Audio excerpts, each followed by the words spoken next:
Hello again, I'm Robert Fiffin, and today I want to talk about some more obscure albums from the late 60s, early 70s that I just recently acquired, and just to see if maybe you've heard of these, or maybe you've actually heard them or own some of these. They range from like kind of bubblegum sunshine pop all the way to like the hard rock of the early 70s, like this one from 1971 from Miami. They are a band called Peace and Quiet, and they've only got this one album. Check out that album cover, though. That's some nice artwork there. Love that. They don't make album covers like that anymore. That's too bad. They don't really invest, I don't think, too much in the art department anymore. This is on the Kinetic label, which was a subsidiary of CBS at the time. I don't know too many groups that are on that. I think the Jimmy Castor Bunch was on that for like about a minute or so. But yeah, these are the hard rock. It's typical hard rock from 1971. Usually more of a southern rock kind of sound, Midwestern type of sound. These guys kind of range from that. They don't really sound like complete southern rock. They do have kind of an Allman Brothers Z kind of guitar sound on the last track on side one, which is called Country Thing. And yeah, it's a really nice tune. These guys got some nice songs. There's only 6 songs, but they range from like, 6.5 minutes to like 8 minutes long, so they're longer cuts. But yeah, a great album this is, and it's not really that expensive. You can probably get this on Discogs for like 12 or 15 bucks. But yeah, their only album, Peace and Quiet is their name. They've got the great hard rock guitar. They've got the great organ going on. The howling 71 vocals, where everybody was like, oh, I see the wind, I feel it blowing. I feel my love, I hear her calling.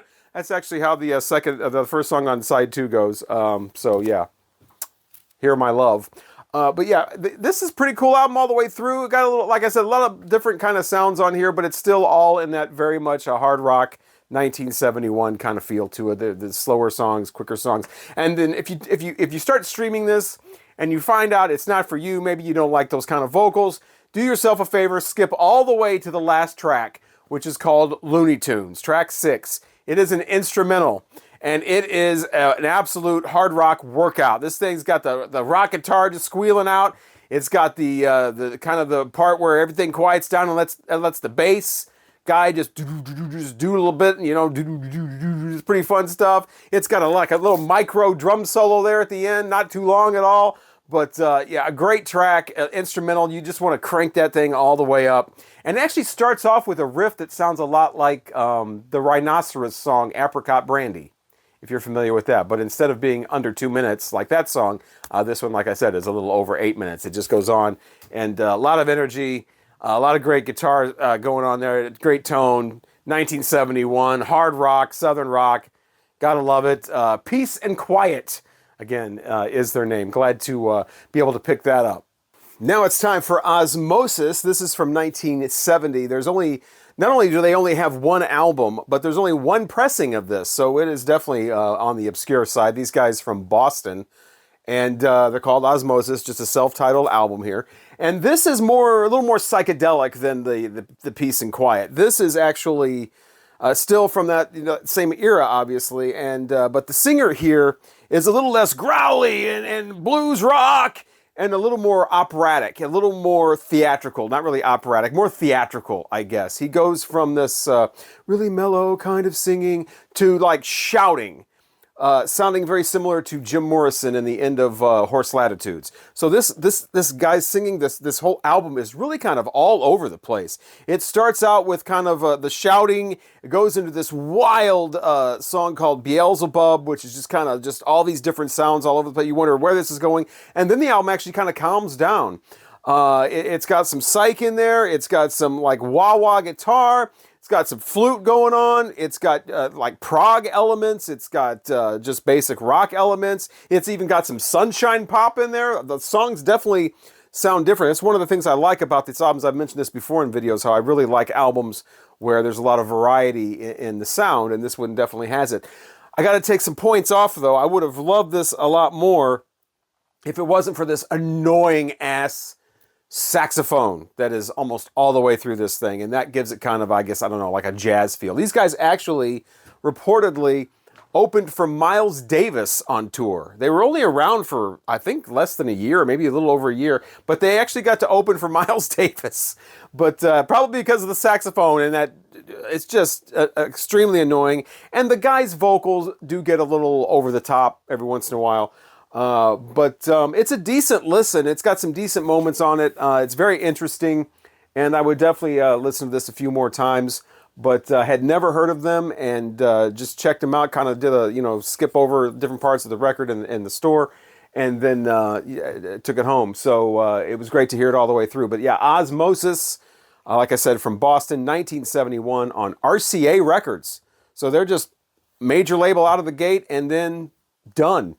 I don't really know. I don't really recognize any of these names either. You got the vocalist is named Bobby Knox. There's also a Bobby Clark.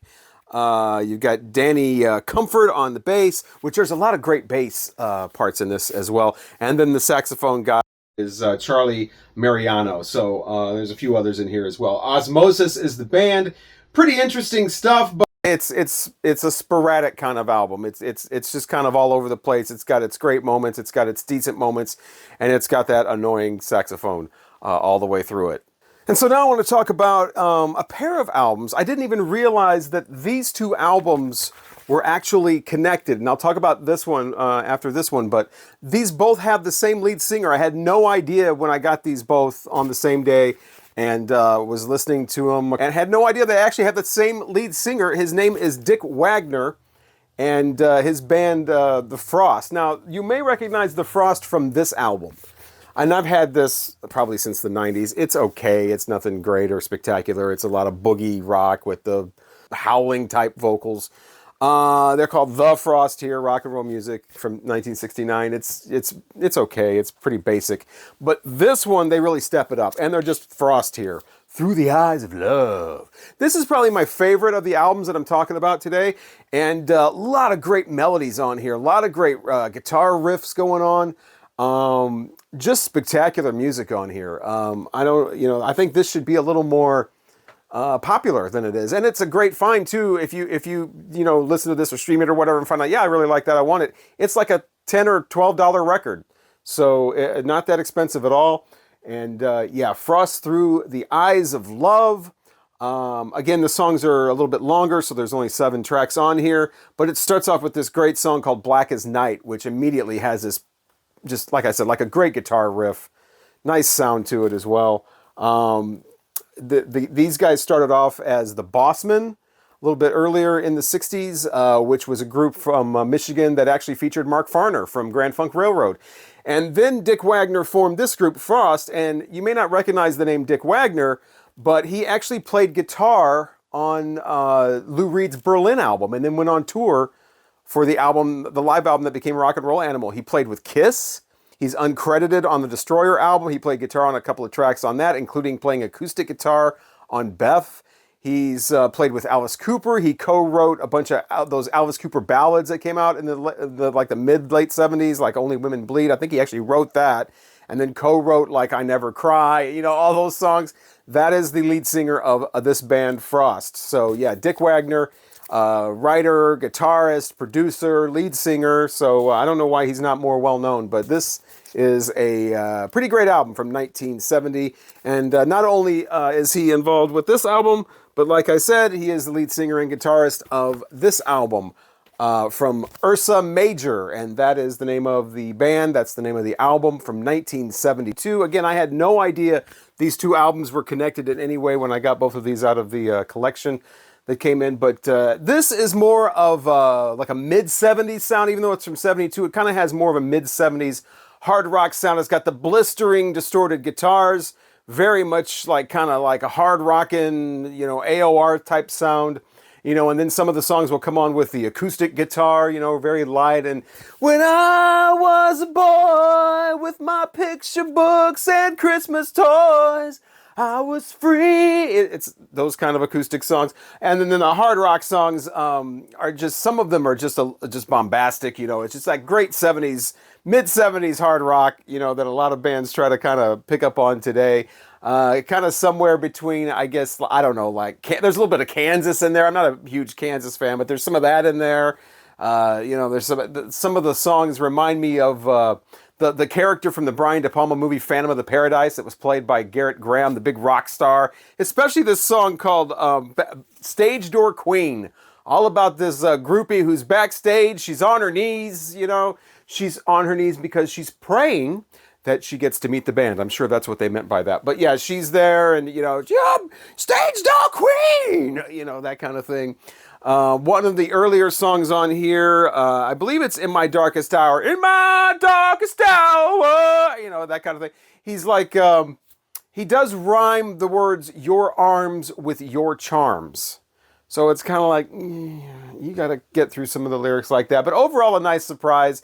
Like I said, very much a Midwestern hard rocket thing. The band was from Michigan. Another one of those groups that just had the one album and an album, again, on RCA, just like the Osmosis. This one, though, is 72. So you get Dynaflex, RCA. I mean, you got to love Dynaflex. Sounds great, though. As a matter of fact, the record of this sounds a lot better than the official version that's online. I don't know where they took that from, but the one online sounds like some random person just uploaded it. It's very thin sounding, very ghosted, very much a lot of sibilants and stuff like that. This sounds much fuller and much richer on the actual record. So I'm not sure where they got the master to put the Ursa Major album online with, but it is the official version that's on YouTube Music. So, but anyway, Ursa Major featuring, of course, Dick Wagner on the lead vocals there. It's only a three-piece band. I think one of the bass player here was actually in the Amboy Dukes as well. So, go Michigan, Ursa Major. If you like the basic mid-70s hard rock thing, you might want to check that out. Okay, and this one is from the Yellow Balloon. They are a band, this album, they only had one album, and it's from 1967 on the Canterbury label. First album I ever owned on that label. This was part of the big collection that came in as well. I remember this band from like years and years ago, like 2 decades ago. I remember the song Yellow Balloon, which I believe is their single off of this. So similar to Bad Company and Black Sabbath, you have the song Yellow Balloon by the band The Yellow Balloon from the album The Yellow Balloon. But the music is not like Bad Company or Black Sabbath. It's more like a cross between more in the vein of the Lovin' Spoonful or the Cowsills. I wouldn't even really call this sunshine pop. This is more just like basic pop music from the 67. Instead of being the dreamy kind of sunshine pop, it's more of the bouncy kind of, it'll have you doing this.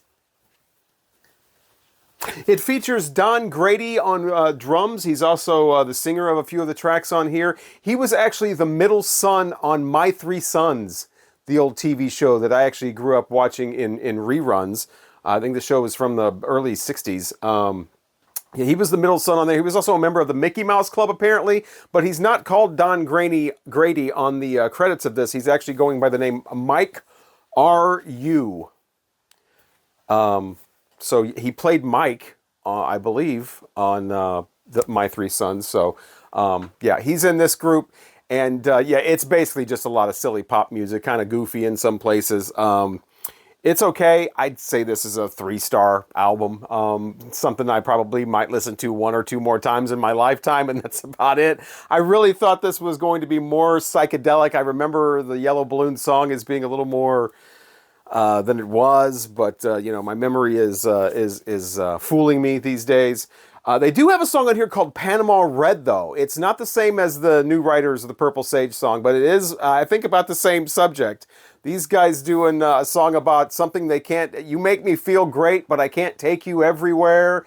So they do have that reference in here, and that's about as druggy as it gets on the Yellow Balloon. But a fun listen, but a very, very light and bouncy and poppy kind of listen, especially for 1967. And I'm assuming the Yellow Balloon must mean the sun, because they have the sun here, looking very, I don't think that's a real sun or a real yellow balloon. But yeah, the Yellow Balloon.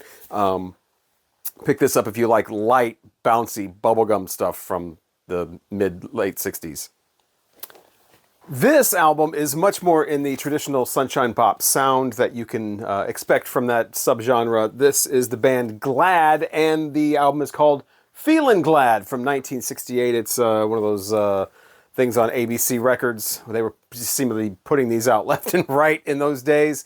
Another one of those groups that just has the one LP and that's it. They actually started off as The New Breed, and they had a couple of singles, changed their name to Glad, and this band actually features Timothy B. Schmidt from Poco and later the Eagles, of course.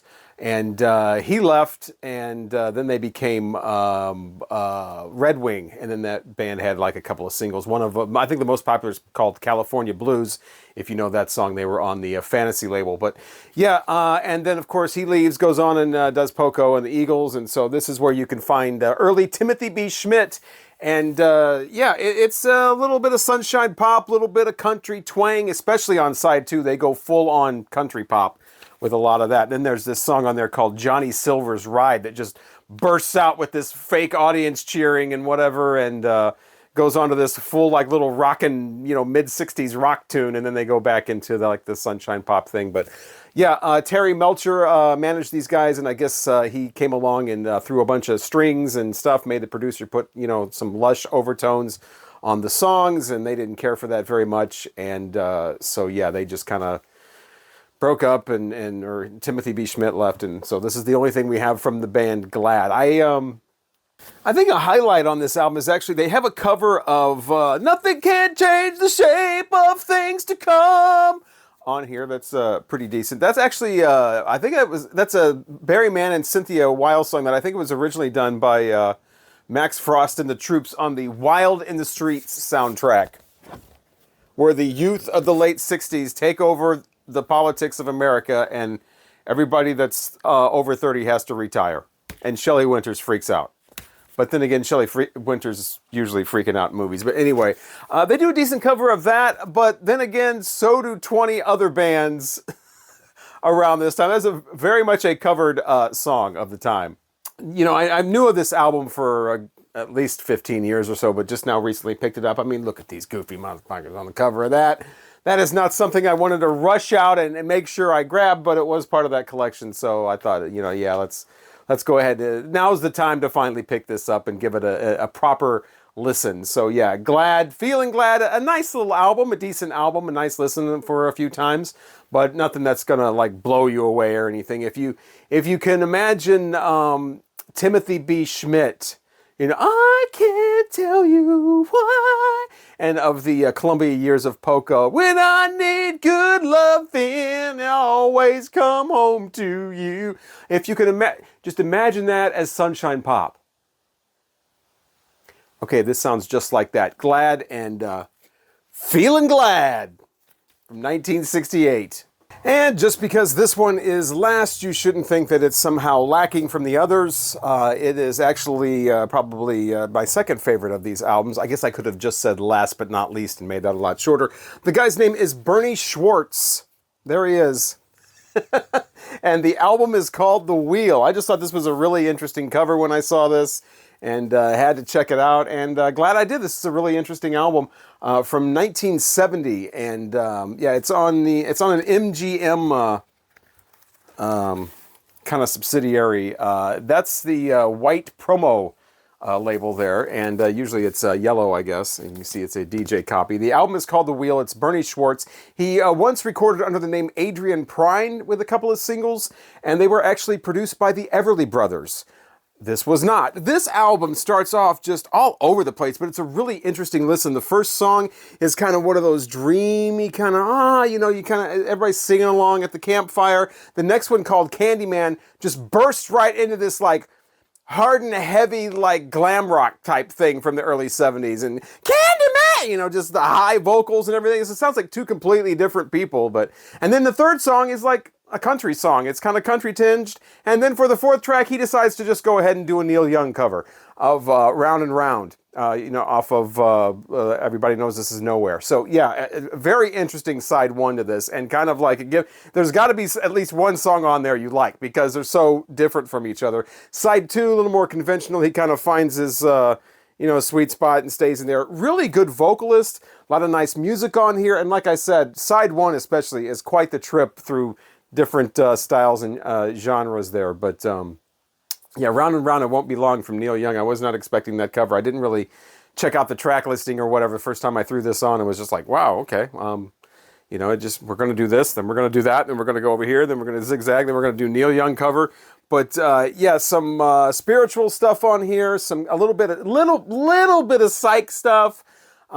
Still love the cover. Bernie Schwartz, I think he would have done a little better if he would have gone by like a group name or just stayed with Adrian Pride or something like that. But yeah, this another act that just had the one album. And this is it, called The Wheel. Every time I hear the name The Wheel, I always think of the Jerry Garcia song about the wheel turns around and you can't go forward and you can't go back, you can't get off, you can't, anyway.